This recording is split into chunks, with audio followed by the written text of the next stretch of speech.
ओखलढुङ्गा जिल्लाको लिखु गाउँपालिका वडा नम्बर 9 मा रहेको प्रसिद्ध पोकली झरना प्राकृतिक सुन्दरताले भरिपूर्ण स्थल हो। त्यहाँ पुगेपछि प्रकृतिसँगको गहिरो साक्षात्कार हुन्छ। देशकै दोस्रो अग्लो झरना मानिने यस पोकली झरनाको उचाइ करिब 130 मिटर रहेको छ। पहाडको काखबाट एकै धारा झर्ने पानीको छाँट, वरिपरि फैलिएको हरियो जङ्गल अनि छेउमा उम्रने ताजा हावा, यी सबैले पोकली झरनालाई प्राकृतिक सौन्दर्यको अद्वितीय नमुना बनाएको छ। समुद्री सतहदेखि करिब 2200 मिटर उचाइमा रहेको यो झरना केवल प्राकृतिक दृश्यकै कारण चर्चित छैन। यसको सांस्कृतिक धार्मिक पृष्ठभूमिले पनि यस स्थानलाई अझ महत्त्वपूर्ण बनाएको छ। देशकै सबैभन्दा अग्लो झरना मानिने कालीकोटको पचाल झरना 148 मिटर पछिको दोस्रो स्थानमा रहेको यस पोकली झरनालाई भन्ने गरिन्छ, जहाँ हजारौँ पर्यटकलाई आकर्षित गर्दै आएको छ। यस क्षेत्रको सबैभन्दा ठुलो विशेषता भनेको यहाँको बसोबास र बहुसांस्कृतिक समुदाय हो। सुनुवार र ब्राह्मण समुदायको बाहुल्यता रहेको यो ठाउँमा तामाङ, शेर्पा लगायत अन्य जात-जातिको पनि धेरै समान उपस्थिति छ। त्यही विविधताले पोकली झरना परिसरलाई सांस्कृतिक पर्यटकका लागि उत्कृष्ट गन्तव्य बनाइरहेको छ। पर्यटक पुगेपछि स्थानीयवासीले देखाउने जातीय संस्कार, नृत्य र सांस्कृतिक प्रस्तुति मन लोभ्याउने खालको हुन्छ। पोकली झरना लिखु खोलाको उत्तर पूर्वी भागबाट बजारिँदै तल खस्छ। पानी चट्टानमा ठोक्किँदा उत्पन्न हुने आवाजसँगै अनि घाम लाग्दा चम्किने पानीका फोहरासँग यहाँको दृश्य अत्यन्तै रमाइलो देखिन्छ। अनि बेलुका पल्टमा घाम अस्ताउन खोज्दा झरनाको फोहरामा परावर्तित भएर देखिने इन्द्रेणी, यो दृश्य त हेर्न जो कोहीले मनमा बस्ने खालको नै हुन्छ। झरनासँग जोडिएका केही पुराना किम्वदन्तीहरूको पनि रोचक त्यस्तै छन्। झरनाको करिब 200 मिटर तल हाँडीदह भन्ने ठाउँ छ। स्थानीयको विश्वासअनुसार परापूर्व कालमा यहाँ रिट्ठे छाँग्री बसोबास गर्थे र गाउँमा आवश्यक परेमा हाँडीदहमा धूप बालेर प्रार्थना गर्दा भाँडाकुँडा दहबाट निस्कने रे। त्यस्तो दन्त्यकथाको पोकली झरना क्षेत्रलाई रहस्यमय अनि संस्कृतिले समृद्ध स्थानको रूपमा चिनाउँछ।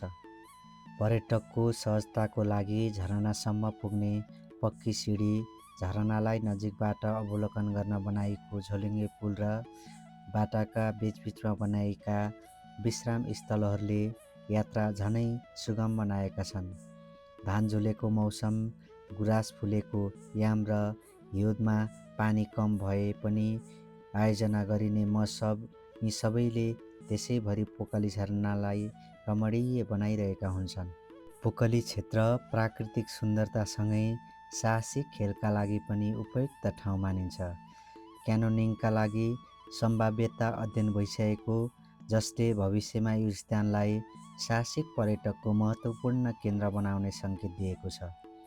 झरनाको नजिकै निर्माण गरिएको माधव मन्दिरले यहाँको धार्मिक महत्त्व झनै बढाएको छ। माधवलाई भगवान शिवको पुरानो रूप मानिने भएकाले यहाँ आउने भक्तजनहरूलाई धार्मिक शान्तिको अनुभूति पनि मिल्ने गर्दछ।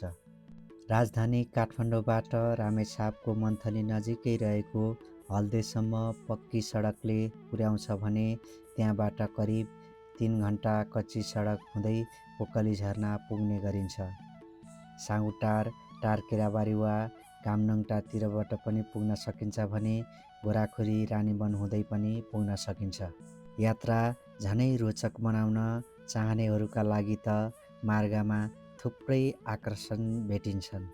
जस्तै मानेभन्ज्याङ स्थित लिब्जू मन्दिर, सदरमुकाममा रहेको साहित्यकार सिद्धिचरण श्रेष्ठको जन्मभूमि, अनि स्रष्टा पार्क, अनि लगलगे भ्यू टावर हुँदै सबै अवलोकन गर्दै ठाडेमा घरबास बस्ने अनि भोलिपल्ट बिहानै जन्तरथाप मार्ग हुँदै देशकै 7 अग्ला डाँडामध्ये एक थोलेदेम्बा भएर पोकली झरनातर्फ बढ्दा यात्राको रोमाञ्च झनै बढ्ने गर्दछ। बसोबासका लागि साना साना होटेल साथै स्थानीयको घरवास्य उपलब्ध भएकाले पर्यटकले स्थानीय संस्कार, खानपान र जीवनशैली नजिकैबाट अनुभव गर्न सक्छन्। गाउँलेहरूको आतिथ्यता झनै मनछुने हुन्छ। सरल स्वभाव र हाँसोपूर्ण स्वभावले पर्यटकहरूलाई अझै आकर्षण बनाइरहेका छन्। पोकली झरना केवल एक प्राकृतिक स्थल मात्रै होइन, यो प्रकृति, संस्कृति, इतिहास र विश्वासको सङ्गम हो। यहाँ आउने जो कसैले प्रकृतिको काखमा बसेको शान्ति, मलिनता बिसाउने शुद्ध वातावरण र संस्कृतिका रङ्गहरू एकैसाथ अनुभव गर्ने गर्दछन्। त्यसैले त भन्ने गरिन्छ, हाम्रो पोकली झरना राम्रो पोकली झरना। हामी चाहिँ यो पोकली झरनाको सबै दृश्य तपाईँलाई देखाइरहेका छौँ। अत्यन्त राम्रो पोकली झरना छ। पक्कै पनि तपाईँ एकपटक आउनुहुन्छ भन्ने पूर्ण अपेक्षा लिएको छु। यो विभिन्न राम्रो संरचना पनि बनेको छ, तपाईँले देख्न सक्नुहुन्छ। उतापट्टि टोयलेट छ, त्यसपछि त्यहीँ छेउमै धारो छ, त्यसपछि यता माथि झाँक्री थान छ, तपाईँले देख्न सक्नुहुन्छ। अत्यन्तै सुन्दर पोकली झरना। त्यो माथिल्लो छाँगो चाहिँ देखिया छैन, तैपनि यो तल्लो छाँगो पनि एकदम देखिरहेछ। एकदम राम्रो छ, खतरा छ, रमाइलो छ। पक्कै पनि तपाईँ एकपटक घुम्न आउनुहुन्छ भन्ने पूर्ण अपेक्षा लिएको छु साथीहरू। र यहाँ चाहिँ असार साउन भदौ ठेकातिर चाहिँ यहाँ बस्नै सकिँदैन साथीहरू। यहाँ चाहिँ एकदमै धेरै पानीले चाहिँ पुरै चुर्लुम्मै पार्छ। र यसरी अहिले हामी त भिजेको छैन, अलिअलि छातीमा अलिअलि घेरथोर चिसो भइरहेको छ। त्यही पनि अहिले चाहिँ एकदम ठिक्क समय हो। अलिकति सानो छाँगो देखे पनि तर यहाँ चाहिँ अहिले अत्यन्तै सुन्दर देखिरहेको छ र एकछिन बस्न सकिन्छ। साउन भदौमा एकदमै ठुलो खतरा छाँगो हुन्छ, यहाँ तलैसम्म आइपुगेको हुन्छ, तर अलि धेरै पानीले भिजेर चाहिँ थपि नसक्नुहुन्छ साथीहरू। अत्यन्तै राम्रो छ, रमाइलो छ। पक्कै पनि तपाईँ घुम्न आउनुहुन्छ भन्ने पूर्ण अपेक्षा लिएको छु। र हामी चाहिँ अब लगभग 2-3 घन्टाको बसाइलाई बिट मार्न लागिरहेका छौँ।